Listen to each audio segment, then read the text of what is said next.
Thank you so much. Myself, Dr. Meenakshi Chaudhary, and I am taking your today's computer class. And now I'm going to share today's topic.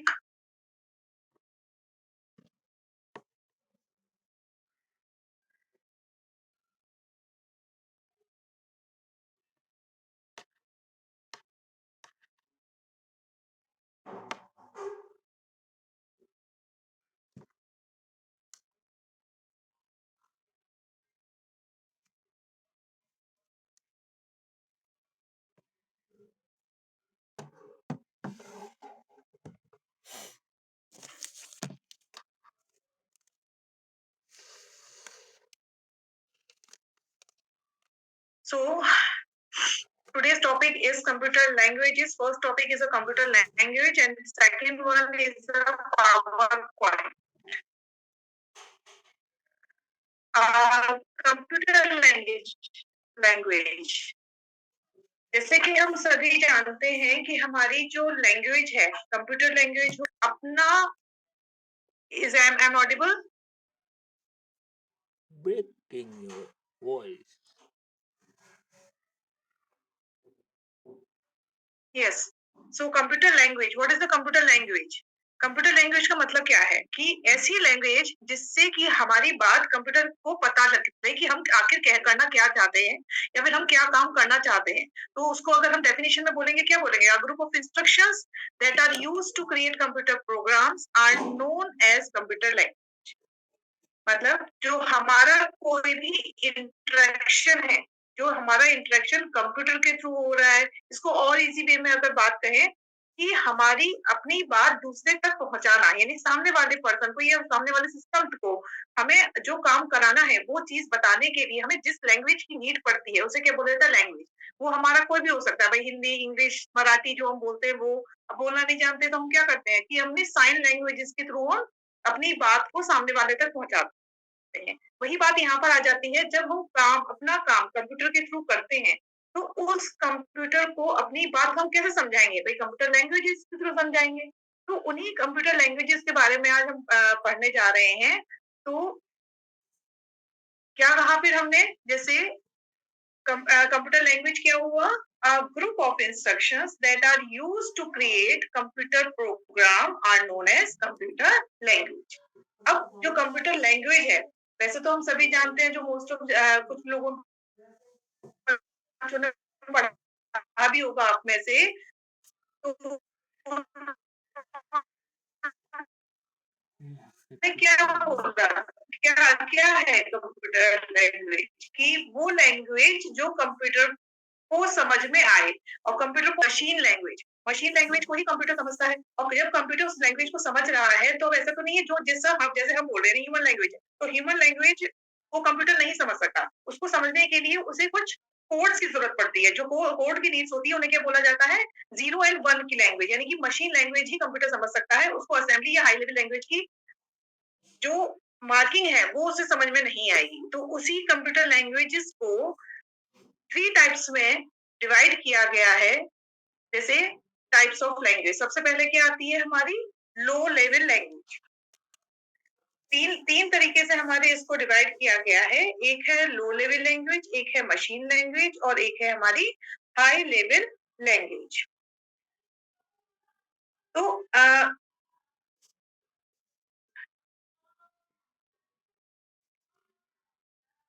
तो लो computer जो programming है ना उसमें जो लो language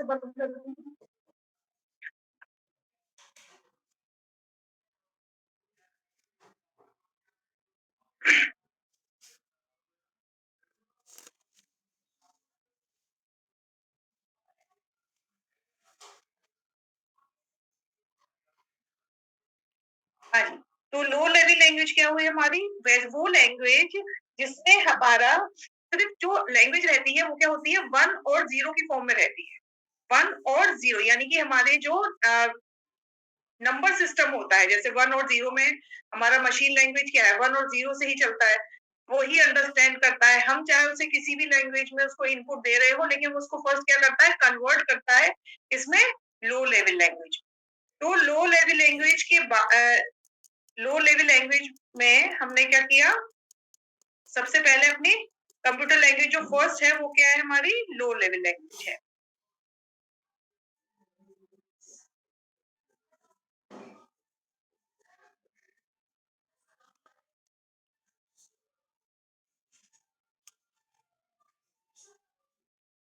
लो language क्या है हमारी, एक ऐसी लैंग्वेज हुई जिससे हम जैसे नॉर्मल जो ह्यूमंस हैं वो नहीं समझ सकते, वो सिर्फ और सिर्फ क्या है, हमारे कंप्यूटर सिस्टम के द्वारा ही समझ सकते हैं। मीन्स हम कंप्यूटर ही उस लैंग्वेज को समझ सकता है। अगर वही लैंग्वेज हम ह्यूमंस अगर समझना चाहे तो वो समझ तो लेंगे, लेकिन थोड़ा सा क्या है, वो डिफिकल्ट पड़ता है।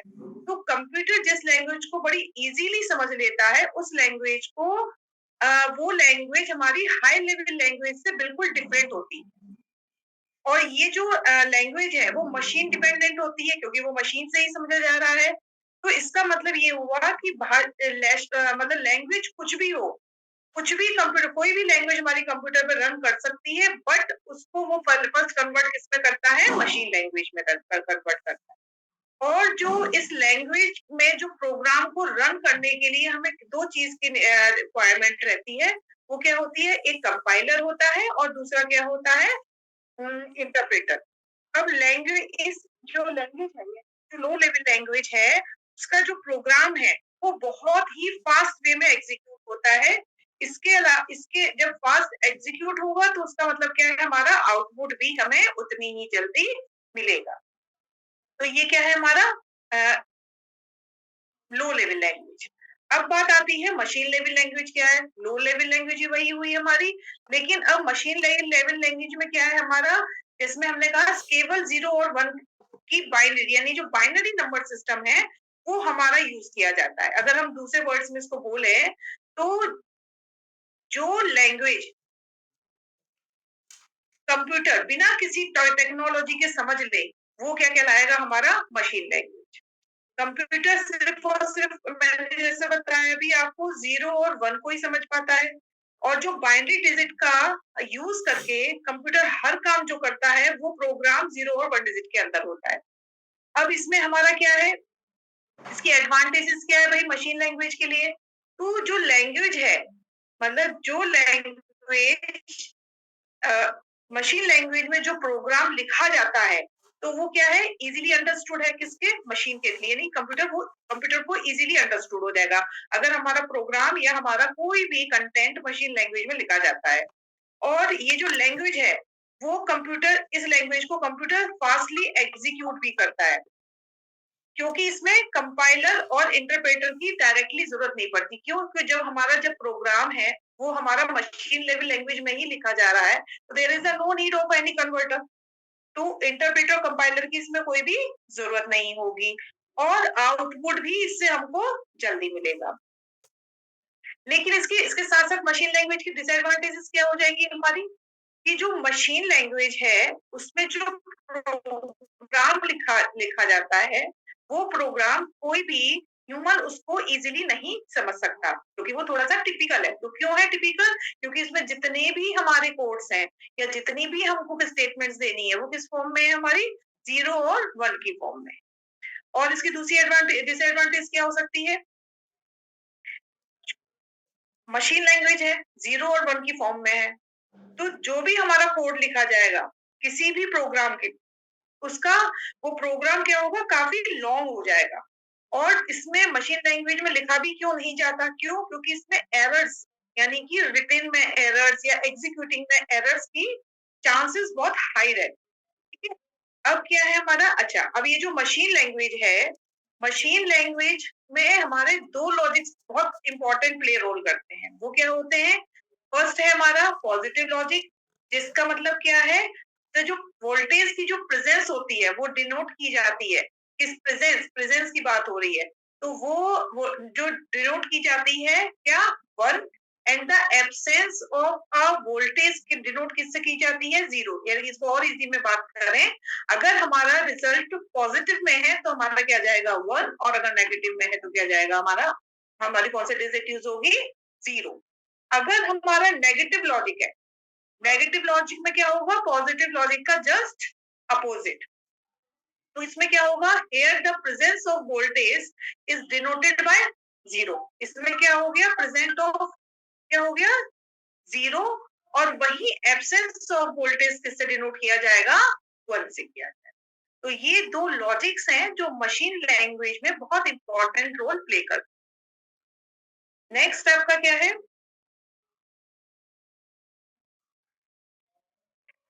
नेक्स्ट है आपका असेंबली लैंग्वेज। असेंबली लैंग्वेज हमने भी दो लैंग्वेज पढ़ी, एक आपने पढ़ी लो लेवल लैंग्वेज और एक आपने क्या पढ़ी, मशीन लेवल लैंग्वेज। अब हम क्या पढ़ने जा रहे हैं, low level sorry assembly level language. Assembly language क्या है, एक लो लेवल प्रोग्रामिंग लैंग्वेज है। इसको मशीन लैंग्वेज में बदलने के लिए हमें एक सॉफ्टवेयर की रिक्वायरमेंट पड़ती है। अभी मशीन लैंग्वेज में क्या था, हमें किसी भी सॉफ्टवेयर की रिक्वायरमेंट नहीं थी। अगर हमें प्रोग्राम को हम प्रोग्राम को मशीन लैंग्वेज में लिख रहे हैं, मींस 0 1 में लिख रहे हैं, जो डायरेक्टली अंडरस्टूड है by a computer, by a system. तो there is no need to any converter और इंटरप्रेटर और कंपाइलर। बट जब हम प्रोग्राम को हाई लेवल लैंग्वेज में लिखते हैं, तब हमें क्या है, हमें नीड पड़ेगी किस चीज की, एक ऐसे सॉफ्टवेयर की जो हमारे असेंबली लैंग्वेज को मशीन लैंग्वेज में कन्वर्ट कर सके। तो वो जो सॉफ्टवेयर होता है उसको क्या बोला जाता है, असेंबलर कहा जाता है। क्या बोला जाता है, असेंबलर। अब असेंबली लैंग्वेज का जो यूज है, वो सारा यूज माइक्रो प्रोसेसर की डिवाइस पर डिपेंड करता है और रियल टाइम सिस्टम में किया जाता है। असेंबली लैंग्वेज में जीरो और वन, यानी कि जो मशीन लैंग्वेज है, 0 और 1, उसकी डिजिट जो है, 0 1 जो डिजिट है, उसकी जगह अल्फा न्यूमेरिक वैल्यूज को यूज किया जाता है। जैसे भाई A to Z हो गया हमारा, 0 to 9 हो गया। तो ये क्या है हमारे, ये अल्फा न्यूमेरिक हुआ। तो इनको हमको क्या करते हैं, असेंबली लैंग्वेज में यूज करते हैं। अब असेंबली लैंग्वेज में जो भी प्रोग्राम किसी भी कंप्यूटर पर करते हैं, तो वो एग्जीक्यूट नहीं हो सकता। क्यों, क्योंकि वो क्या है, अल्फा न्यूमेरिक कोड में लिखा हुआ है। अब जो अल्फा न्यूमेरिक कोड में लिखा हुआ है, उसको हमें क्या करना पड़ेगा, पहले हम उसे किसी सॉफ्टवेयर की हेल्प से उसको कन्वर्ट करेंगे। जब हम उसको कन्वर्ट कर देंगे, तब क्या होगा, हमारा वो प्रोग्राम कंप्यूटर की लैंग्वेज के कंपैटिबल हो जाए। तो वो क्या कहलाएगा, हमारा असेंबली लैंग्वेज प्रोग्राम कहलाएगा। अब इसके आगे है high level language. High level language क्या है, हाई लेवल लैंग्वेज जो जैसे हम बोल रहे हैं, जैसे कुछ जैसे हम कोई प्रोग्राम लिखने हैं और हमें कहना है कि हमें 2 नंबर का सम करके दिखाना है।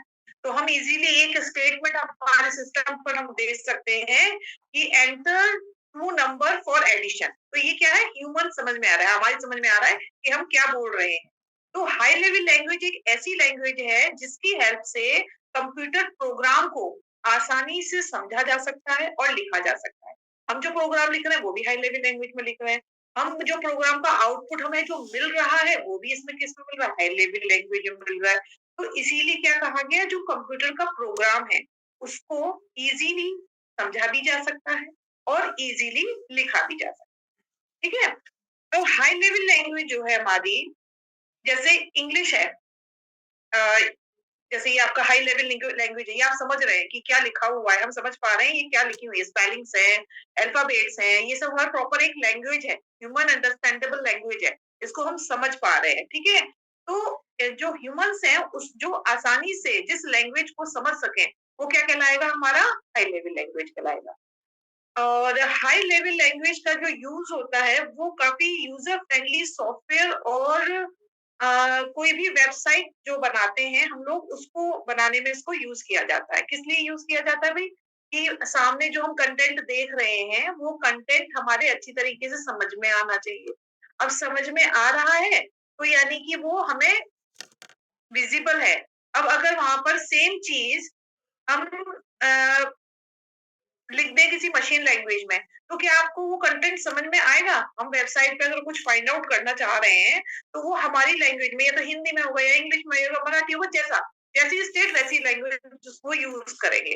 क्यों? क्योंकि जो ह्यूमंस हैं, जो यूजर्स हैं, जो उसको समझना चाह रहे हैं, जो देख रहे हैं, जो यूज कर रहे हैं, वो उसको समझ सकें। अगर हम हर चीज़ मशीन लैंग्वेज में लिख देंगे, तो क्या होगा? समझ में ही नहीं आएगा वो कोड किस लिए है, पहले हम उसको कन्वर्ट करेंगे, देन उसको हम अंडरस्टूड करेंगे, तो वो काफ़ी लॉन्ग प्रोसेस हो जाएगा और काफ़ी कम। तो इसीलिए क्या करते हैं, हाई लेवल लेवल लैंग्वेज का यूज़ किया जाता है किसी भी कोड को बनाने के लिए, किसी भी सॉफ्टवेयर को बनाने के लिए या किसी भी वेबसाइट पे आप देखेंगे तो उसको बनाने के लिए हाई लेवल लैंग्वेज का यूज़ किया जाता है। हाई लेवल लैंग्वेज में जैसे मैंने मशीन लेवल लैंग्वेज की बात कर रहे थे हम, तो उसमें किसी भी सपोर्टिंग सॉफ्टवेयर की नीड नहीं थी हमें। किसी भी कंटेंट को चेंज करने के लिए, यानी कि किसी भी लैंग्वेज को दूसरे लैंग्वेज में चेंज करने के लिए। बट यहाँ पर क्या हो रहा है, हम क्या कर रहे हैं, हाई लेवल लैंग्वेज प्रोग्राम में, हाई लेवल लैंग्वेज में अपना काम कर रहे हैं। हाई लेवल लैंग्वेज क्या है, जो ह्यूमन अंडरस्टैंडेबल लैंग्वेज जो हम बना रहे हैं, हम जो लिख रहे हैं, लेकिन वो कंप्यूटर नहीं समझ पा रहा। अब उस इस लैंग्वेज में लिखे हुए हर कोड को, हर प्रोग्राम को या हर कंटेंट को कन्वर्ट करने के लिए हमें किसी ना किसी लैंग्वेज की जरूरत पड़ेगी। वो क्या होगी, हमारी कंप्यूटर जो समझता है, मशीन लैंग्वेज। अब मशीन लैंग्वेज में जब हम हाई लेवल लैंग्वेज को कन्वर्ट करेंगे, तो वो किसकी जरूरत पड़ती है, हमें कंपाइलर और इंटरप्रेटर की जरूरत पड़ती है। किस चीज की पड़ती है, कंपाइलर और इंटरप्रेटर। अब कंपाइलर और इंटरप्रेटर में क्या अंतर है? भाई अगर इंटरप्रेटर से प्रोग्राम को मतलब कन्वर्ट किया जाता है लैंग्वेज में, तो वो क्या करता है interpreter, line by line code को ट्रांसलेट करता है। मतलब हाई लेवल लैंग्वेज को लाइन बाय के कोड जो है, उनको लाइन बाय लाइन क्या करेगा, मशीन लैंग्वेज में कन्वर्ट करेगा। और अगर हम उसका कंपाइलर का यूज करेंगे, तो कंपाइलर क्या करता है, पूरे सोर्स कोड को, यानी कि जो कोड आपने लिखा है उस सोर्स कोड को एक ही बार में कन्वर्ट कर देगा, जो भी जिस लैंग्वेज में करना है आपको, जैसे मशीन लैंग्वेज में करना है। अब ऐसा तो नहीं कि हाई लेवल लैंग्वेज से हमने मशीन लैंग्वेज में उसको कन्वर्ट कर दिया, हमारा काम खत्म हो गया। नहीं ना, हमें क्या करना पड़ेगा, जब हमने हाई लेवल लैंग्वेज से अपने प्रोग्राम जो लिखा है हाई लेवल लैंग्वेज में, उसको एग्जीक्यूट कराने के लिए हमने कंपाइलर से ट्रांसलेट किया, किसमें, मशीन लैंग्वेज में। हमारा प्रोग्राम एग्जीक्यूट हो गया।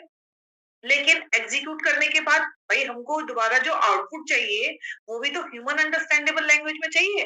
तो वो ह्यूमन अंडरस्टैंडिंग में लैंग्वेज में कन्वर्ट करने के लिए दोबारा से क्या करेगा, मशीन लैंग्वेज से किसमें करेगा, हाई लेवल लैंग्वेज में उसको कन्वर्ट करेगा। अब जैसे मैं एग्जांपल्स में आपको बताऊं, हाई लेवल लैंग्वेज में क्या क्या हो सकते हैं भाई।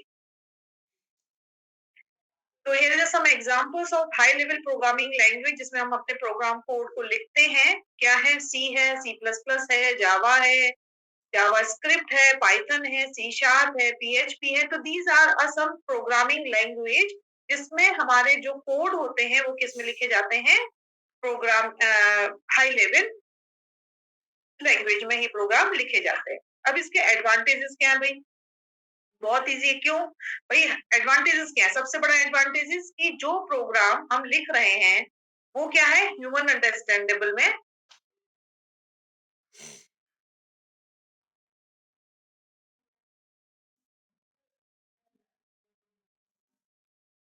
अभी मैंने क्वेश्चन नहीं दिया है, सो प्लीज बार बार ये डी आंसर आप लोग किसका दे रहे हैं, आई डोंट नो। तो शायद आप प्रीवियस वन क्लास का आंसर आप दे रहे हैं, ये दूसरी क्लास है। तो advantages of high level languages क्या होंगी, सबसे पहला क्या है, ये यूजर फ्रेंडली है। जिसका मतलब क्या है, यूजर फ्रेंडली का मतलब क्या हुआ कि जो यूजर इजीली समझ सके, वो लैंग्वेज हमारी क्या कहलाएगी, यूजर फ्रेंडली। जैसे हाई लेवल लैंग्वेज क्या है हमारी, यूजर फ्रेंडली लैंग्वेज। और जिस लैंग्वेज को लिख मतलब राइट करना और उसको अंडरस्टैंड करना, अंडरस्टूड करना बहुत इजी होता है, तो वो कौन सी है हमारी, तीनों चारों लैंग्वेज में कौन सी हुई, हमारी हाई लेवल लैंग्वेज हुई। इस तरह से जो भी लैंग्वेज है उसको मतलब हाई लेवल लैंग्वेज को इजीली मेंटेन कर सकते हैं हम। मशीन इंडिपेंडेंट होती है। मशीन इंडिपेंडेंट का मतलब क्या हुआ कि किसी भी कंप्यूटर पे इसको रन किया जा सकता है, ठीक है। और इस लैंग्वेज के थ्रू कॉमर्शियल सॉफ्टवेयर जो होते हैं हमारे, वो रन करते हैं। भाई आप जैसे कॉमर्शियल सॉफ्टवेयर हुए या कोई भी सॉफ्टवेयर हुआ, उसमें जब आप लॉग इन करते हैं या फिर कोई भी चीज सर्च करते हैं तो उसमें क्या होता है, जो लैंग्वेज आप समझ पा रहे हैं उस लैंग्वेज में आपको कंटेंट मिलता है, उस लैंग्वेज में ही आपको ऑपरेशन ऑपरेट करने के लिए मिलते हैं, तो वो इजी क्या हुआ, वो यूजर फ्रेंडली हो। ठीक है। और इसकी डिसएडवांटेज क्या हो सकती है? भाई इसका सबसे बड़ा डिसएडवांटेज तो यही है कि इसका इस लैंग्वेज का जो सोर्स कोड है, उस सोर्स कोड को हमें क्या करना पड़ता है, सबसे पहले मशीन लैंग्वेज में कन्वर्ट करना पड़ता है, क्योंकि ये डायरेक्टली सिस्टम या कंप्यूटर अंडरस्टैंड नहीं कर सकता। तो उसमें क्या है, हमारा मशीन कोड को हमें जो सोर्स कोड है उसको मशीन कोड में कंपाइलर की हेल्प से मशीन कोड में हम उसको कन्वर्ट करते हैं। कन्वर्ट करने में क्या हुआ, हमारा जो टाइम है वो ज्यादा कंज्यूम होता है। ठीक है, तो ये क्या हुआ, हमारा एक डिसएडवांटेज हुआ। अब जो हाई लेवल लैंग्वेज है, भाई इसमें एक मेमोरी भी हमारा ज्यादा कंज्यूम होता है। भाई कंज्यूम का मतलब क्या हुआ, हमारी जो मेमोरी स्पेस की हमें ज्यादा रिक्वायरमेंट पड़ती है। ठीक है। और लेकिन एक चीज और है, जो लो लेवल लैंग्वेज हमने फर्स्ट में पढ़ी थी, उस लैंग्वेज की कंपैरेटिव ये जो हमारी हाई लेवल लैंग्वेज है वो थोड़ी स्लो है। ठीक है। और एक और सबसे बड़ा डिसएडवांटेज क्या होगा हमारा इसका, कि हमारी ये जो लैंग्वेज है वो हार्डवेयर से, आपके कंप्यूटर के हार्डवेयर से डायरेक्ट कम्युनिकेट नहीं कर सकते। क्यों? क्योंकि इसको कन्वर्टर की जरूरत पड़ती है। ठीक है। तो ये हमारा क्या है, हाई लेवल लैंग्वेज है के बारे में मैंने आपको बताया। अब जो इम्पोर्टेंट टर्म्स यूज होती हैं हमारे किसी भी कंप्यूटर लैंग्वेज को लिखने के लिए, समझने के लिए, तो फर्स्ट क्या है हमारा, स्टेटमेंट। स्टेटमेंट क्या है? ये स्टेटमेंट क्या होता है, वो कंप्यूटर को बताता है कि किस तरीके से हमें कोई इंस्ट्रक्शंस या कोई एक्शन हमको लेना है, या हम इसके थ्रू क्या एग्जीक्यूट कराना चाहते हैं, तो हम किसके थ्रू करते हैं, वो स्टेटमेंट के थ्रू। फिर आता है हमारा क्या, सिंटेक्स। सिंटेक्स क्या है भाई? Syntax is the structure arrangement of statement. जो हमारा स्टेटमेंट्स है उसका एक स्टेटमेंट अरेंजमेंट है हमारे, इसका स्ट्रक्चर अरेंजमेंट है किसका, स्टेटमेंट्स का, उसको क्या बोला जाता है, सिंटैक्स। एल्गोरिथम, एल्गोरिथम क्या है? एल्गोरिथम हमारा क्या है, step by step instructions code है, जो हमें किसी भी प्रॉब्लम को सॉल्व करने के लिए हम उसको लिखते हैं। अब जब एल्गोरिथम को लिख लिया, तो एल्गोरिथम को लिखने के बाद क्या है भाई, it's the logical thoughts process of a computer. Computer में हमने जो एल्गोरिथम में जो स्टेप बाय स्टेप इंस्ट्रक्शंस लिखे किसी भी प्रॉब्लम को सॉल्व करने के लिए, तो उसी का एक लॉजिकल प्रोसेस है जो हम कंप्यूटर में इसको एग्जीक्यूट करा। फिर आता है बाइनरी नंबर। बाइनरी नंबर क्या हुआ?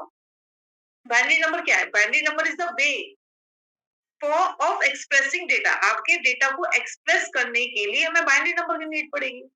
वो नंबर कौन से हैं हमारे, द नंबर 1 and 0, वो क्या कहलाते हैं हमारे, they are called binary numbers. क्यों? क्योंकि हमारा कुछ भी, चाहे आप एल्गोरिथम लिखें, चाहे आपका सिंटैक्स लिखें, चाहे आप स्टेटमेंट लिखें, सबको बाइनरी नंबर में, यानी कि मशीन लैंग्वेज है, बाइनरी नंबर भी 0 1, मशीन लैंग्वेज हमारी क्या अंडरस्टैंड करती है, 0 1 फॉर्मेट। तो बाइंड कंप्यूटर क्या करेगा, सिर्फ और सिर्फ क्या करता है, बाइनरी लैंग्वेज को ही अंडरस्टैंड करता है। तो हमारा जो भी एक्सप्रेसिंग डेटा होगा उसको हमें 0 and 1 की फॉर्म में कन्वर्ट करना पड़ेगा और पड़ता है। ठीक है। अब आता है कोडिंग। कोडिंग क्या है? जो हमारे कंप्यूटर को इंस्ट्रक्शंस देनी है उसके प्रोसेस को क्या बोला जाता है, कोडिंग। ठीक है।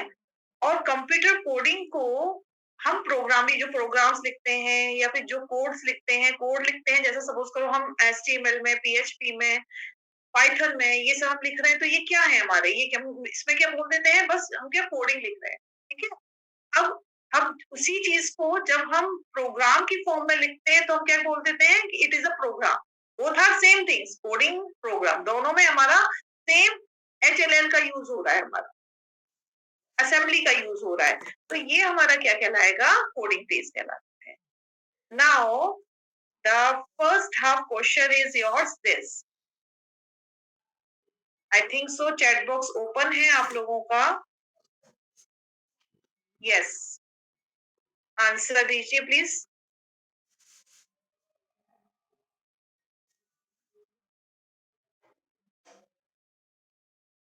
सब बी कॉपी कर रहे हैं क्या?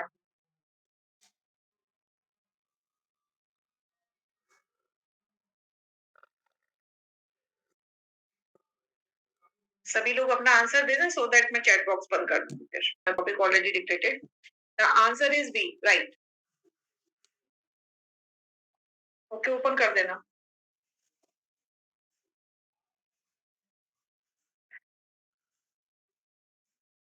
सो ये आपका टॉपिक था कंप्यूटर लैंग्वेजेस का। Now your second topic going to start. What is PowerPoint? मेरी पावर पॉइंट सभी ने अपनी पीपीटीज वगैरह जो भी प्रेजेंटेशंस आप लोग बनाते हैं वो किस में पावर पॉइंट में ही बनाते हैं सभी। और सभी ने बनाई भी होंगी। किसी ने अगर नहीं बनाई होंगी तो डोंट वरी, हम लोग बिल्कुल बेसिक से यहाँ पे चलेंगे।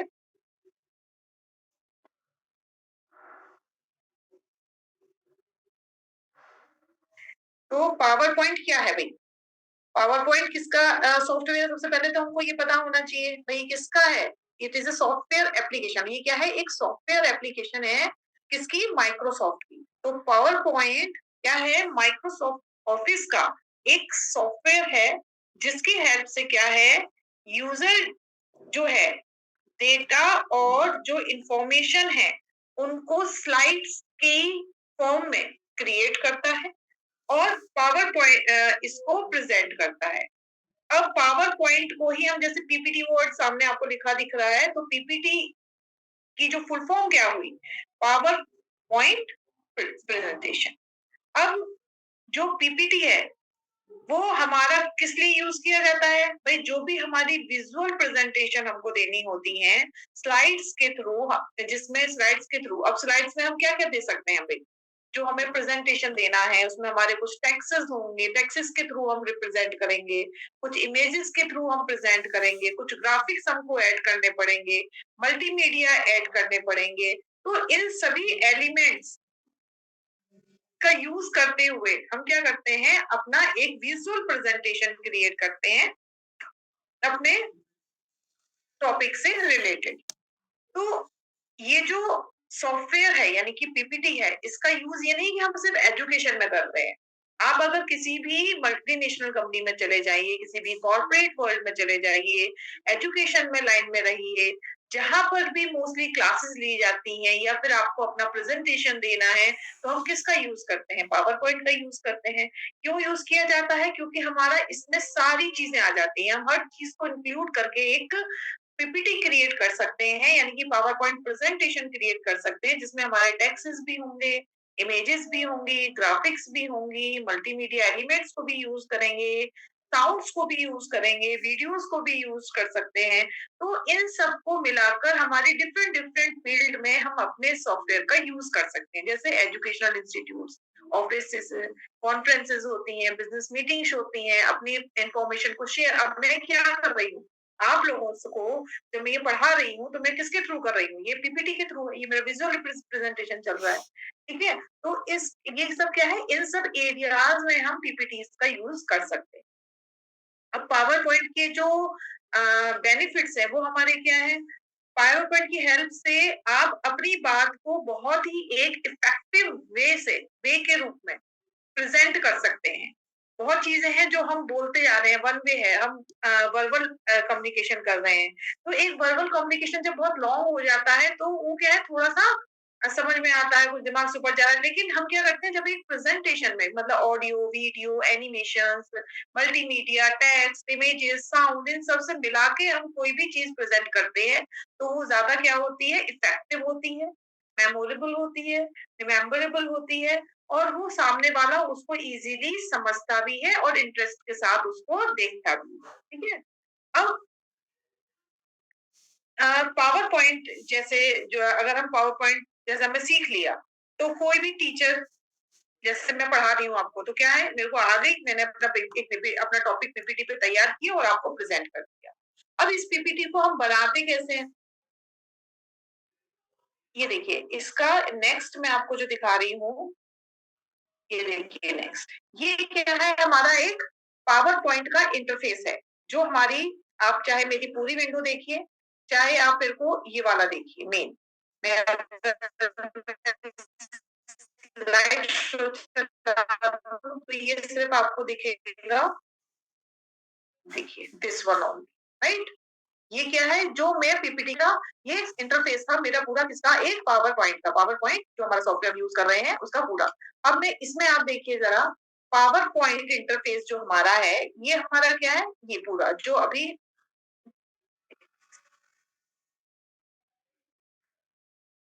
ये ये पूरा क्या है, हमारा पावर पॉइंट का इंटरफेस है। अब इस इंटरफेस में हमारी सारी चीजें हैं। अब इन चीजों को क्या क्या कहते हैं, हमें सबसे पहले ये समझ लेते हैं। तो सबसे ऊपर ये वाला देखिए, ये वाली जो लाइन होती है सबसे ऊपर, इसको क्या बोला जाता है, टाइटल बार बोला जाता है। फिर उसके बाद क्या है हमारा, ये वाला जहां पर file, edit, view, insert, format और ये सब क्या है हमारे, ये क्या पूरा मतलब ये सब हमारे क्या है, इनको क्या बोला जाएगा, ये क्या लिखा है, मेन्यू बार, इसको ये क्या है हमारा मेन्यू। फिर इसके नीचे आप जब आएंगे, ये साइड वाला यानी कि लेफ्ट वाला साइड वाला जो कॉर्नर है, इसको हम क्या बोलते हैं, इसको स्लाइड टैब्स, इसको क्या बोलते हैं, स्लाइड टैब्स। और हमारा जो बीच वाला यानी कि जहां पर ये प्रेजेंट हो रहा है मेरा पूरा पावर पॉइंट का जो इंटरफेस है, उसको क्या बोला जाता है, स्लाइड पेन बोला जाता है। अब किसी भी चीज को ऊपर नीचे, एक सेकेंड,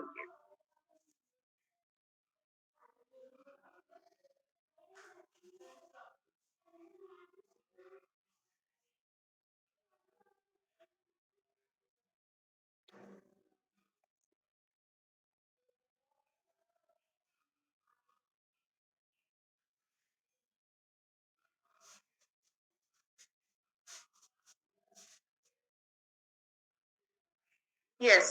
तो ये क्या है हमारा साइड पेन। और जो हमारी स्क्रीन को, ये जो स्केल आप इधर देख रहे हैं, ये स्केल इसको ऊपर नीचे जो हम करते हैं तो वो क्या कहलाता है हमारा, स्क्रॉल बार। जैसे मैं आपको एक सेकेंड में आपको दिखा देती हूँ, ये देखिए, ये जो ऊपर ये है, ये क्या है हमारे स्क्रॉल बार्स, ये क्या कहलाता है हमारा, स्क्रॉल बार्स कहलाता है। यहाँ पर अगर जैसे हमारा हम किसी चीज को प्रेजेंट कर रहे हैं, यहाँ पे देखा क्लिक टू ऐड नोट्स, ये वाला जो पार्ट यूज किया जाता है जब हम कोई भी पीपीटी प्रेजेंट कर रहे हैं। और प्रेजेंट करते टाइम हमें बहुत सारे नोट्स अगर याद नहीं रहते कि हमें क्या बोलना है वहां पर, तो हम क्या करते हैं, यहाँ पर क्लिक टू ऐड नोट्स, यहाँ पर हम वो सारे नोट्स को बनाकर रख सकते हैं। ये जब आप प्रेजेंट करते हैं तो ये आप जो यूजर्स हैं, जो देख रहे हैं वहां पर सामने यूजर्स बैठे हैं, उनको ये विजिबल नहीं होता है, ओनली जो प्रेजेंटर होता है ये उसको व्यू होता है। देखिए इसके भी ऑप्शंस हैं जिसको हम आगे जाके पढ़ेंगे अभी, कि प्रेजेंटर व्यू हमें किस तरीके से सेट करना पड़ता है और यूजर व्यू हमारा हमें किस तरीके से सेट करते हैं।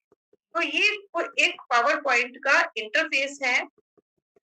जैसे ये वाला कॉर्नर वाला देखेंगे आप, ये जो पार्ट आ रहा है, ये दिस वन, ये क्या कहलाता है हमारा आउटलाइन एंड स्लाइड्स पेन। इनके बारे में आपको पता होना चाहिए, क्यों, क्योंकि कि हम कौन सी चीज हमें कैसे यूज करनी है। तो ये हमें कैसे पता होगी जब तक हम इसके बारे में जानेंगे नहीं। तो ये पूरी सारी चीजें हमारी किसमें मिलती है, पावर पॉइंट इंटरफेस में।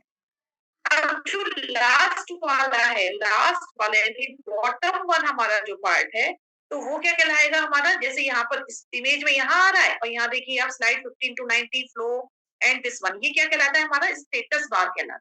क्या कहते हैं हम इसको, स्टेटस बार कहते हैं।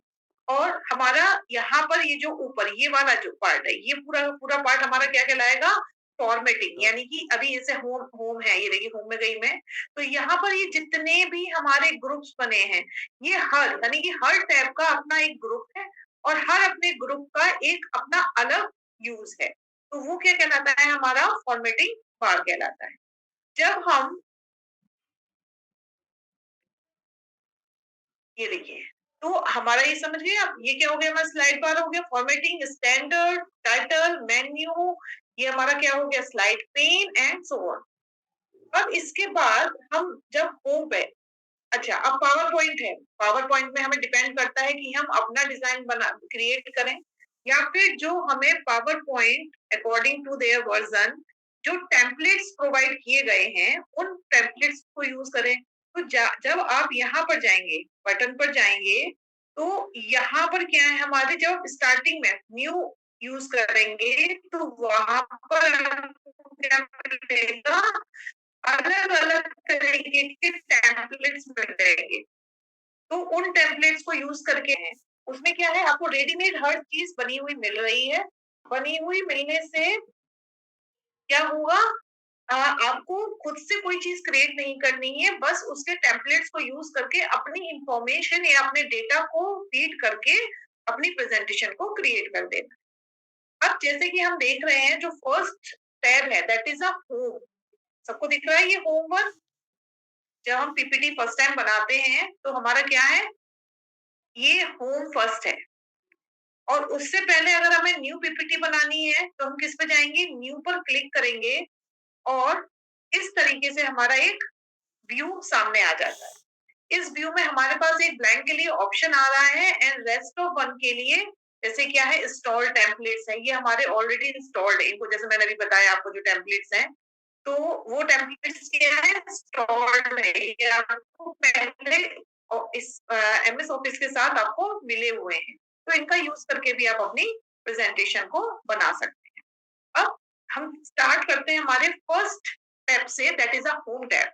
और होम टैब हमारे कितने पार्ट्स, कितने ग्रुप में डिवाइडेड है, 1 2 3 4 5 6 7 7 8 एंड 9, 9 ग्रुप्स में हमारा होम टैब डिवाइडेड।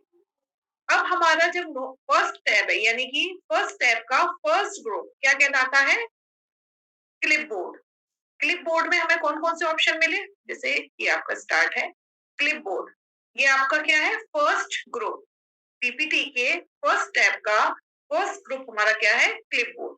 क्लिपबोर्ड क्या करता है हमारा, जो भी पावर पॉइंट पे हम काम कर रहे हैं उसका टेम्परेरी स्टोरेज, यानी कि ऐसा एरिया जहां पर आप अपने कॉपीड और कट आइटम को टेम्पररी स्टोर कर सकते हैं, वो क्या कहलाता है हमारा क्लिपबोर्ड।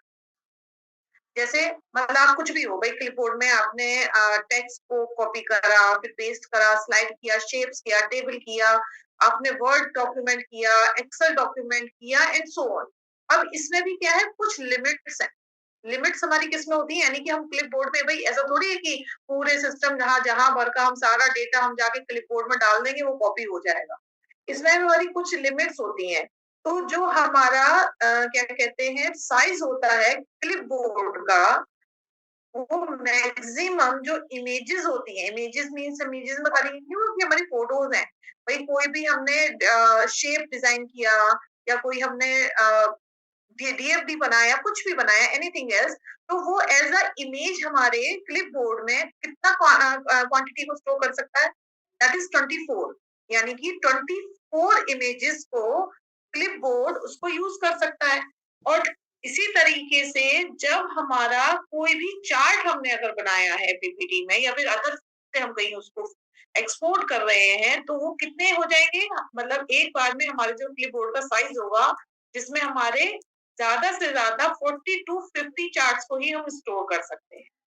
और फिर इसके बाद हमारा जैसे एक्सेल में काम किया, भाई एक्सेल में हमारा जो डेटा डेटा होता है वो किसमें स्टोर होता है, रिकॉर्ड्स की फॉर्म में स्टोर होता है। तो जो एक्सेल में हमारा जो डेटा है जब हम उसको रिकॉर्ड की फॉर्म्स में स्टोर करेंगे तो एक उसका जो क्लिपबोर्ड में उसका साइज होता है that is up to 1000 record, 1000 से ऊपर वो नहीं करेगा। इसी तरीके से अगर हम किसी वर्ड डॉक्यूमेंट है, वर्ड डॉक्यूमेंट में क्या है हमारा, हम टेक्स्ट एंटर कर रहे हैं, टेक्स्ट एंटर कर रहे हैं तो means there is a limit of words. तो वहां पे जो वर्ड्स और पेजेस, तो 500 पेजेस तक का डेटा, वर्ड डॉक्यूमेंट का 500 पेजेस तक का डेटा हमारे क्लिपबोर्ड में टेम्पररी स्टोर हो सकता है। इससे ज्यादा अगर हम लिमिट क्रॉस करते हैं तो लिमिट क्रॉस करने का मतलब क्या होगा, भाई हमें कुछ ऐड करना है तो जो स्टार्टिंग में हमने ऐड किए थे वो उसको ऑटोमेटिकली रिमूव करेगा और नेक्स्ट न्यू वन को वो ऐड करता जाएगा। मीन्स टू से कि इसका साइज हमारा क्या है, फिक्स है। कि किसी भी क्लिपबोर्ड में किसी भी टाइप के डिफरेंट डिफरेंट टाइप्स के रिकॉर्ड्स को, वर्ड्स, पेजेस को, इमेजेस को, चार्ट्स को सेव करने का एक साइज हमारा क्या है उसमें फिक्स्ड है। जैसे ये देखिए, अब अगर मैं जैसे क्लिपबोर्ड है, मैंने कुछ इमेजेस ली हैं, कुछ शेप्स ली हैं, मैं अगर इसको मैंने क्या लिया, ये किया, सेलेक्ट किया और कंट्रोल सी किया। ये क्या हुआ, मैंने कॉपी कर लिया। अभी कॉपी करके कहाँ जाता है? आपने समटाइम्स मैसेज देखा होगा, सिस्टम में भी मैसेज किया होगा कि it will copy on a clipboard. ठीक है?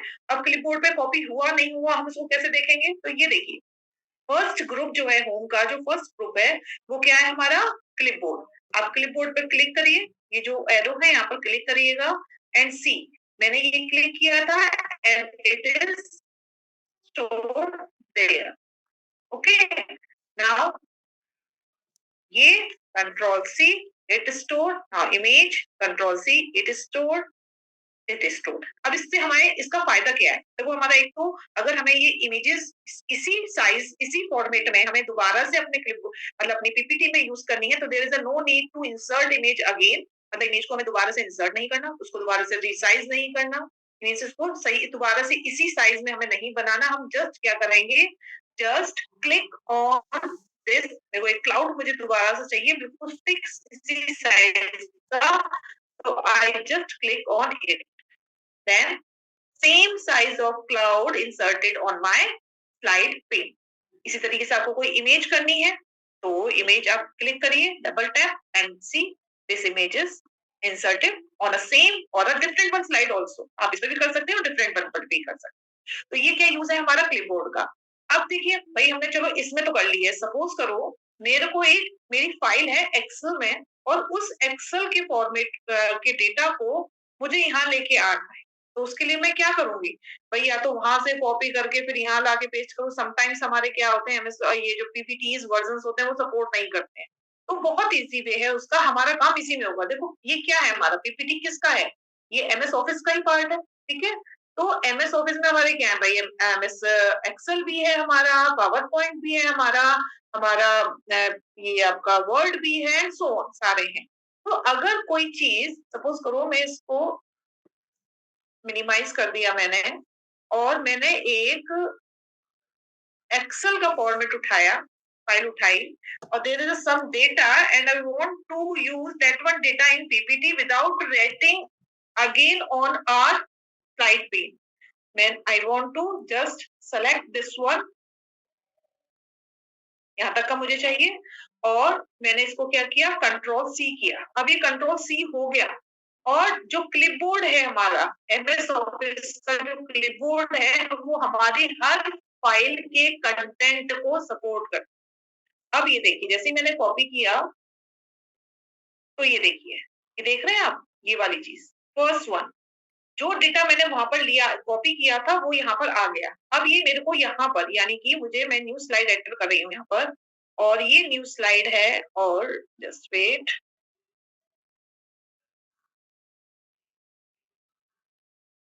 और ये डेटा मुझे यहाँ मेरी स्लाइड पर चाहिए। मीन्स कितना टाइम बचा कि मेरे को दोबारा से कोई भी एक्सेल शीट बना के, मीन्स यहाँ पे कोई भी टेबल बनाकर मुझे डेटा को दोबारा से नहीं लिखना, just I click on it and my Excel one data is inserted in my slide pen. Got it? यहाँ तक समझ में आया? अब ये हमने क्या किया भाई, यहाँ पे देखो एक्सेल का काम भी आ गया, पीपीटी का भी काम आ गया। अब हमने कहा मेरे को कुछ डेटा जो मैंने वर्ड फाइल में बनाया था, हम्म,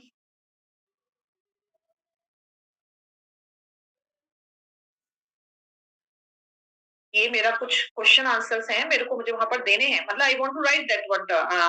तो मैं यहाँ से क्या करूंगी, just selected control C and my data is also temporary stored in a clipboard of PowerPoint. Now I want to again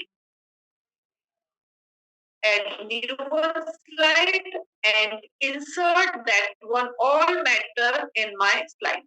Means there is no need to write again my word MS Word text into a PPT. तो इसमें क्या हुआ, हमारा हमारा time कम बचा, हमारी processing fast होगी, हमारा काम जल्दी खत्म होगा। तो there is a some ways जिसके थ्रू हम अपने काम पीपीटी के काम को और ज्यादा फास्ट कर सकते हैं। बहुत सारी चीजें हैं, आज के लिए इतना ही है और मेरा जो नेक्स्ट क्वेश्चन है आप लोगों के लिए, दिस वन इज दिस।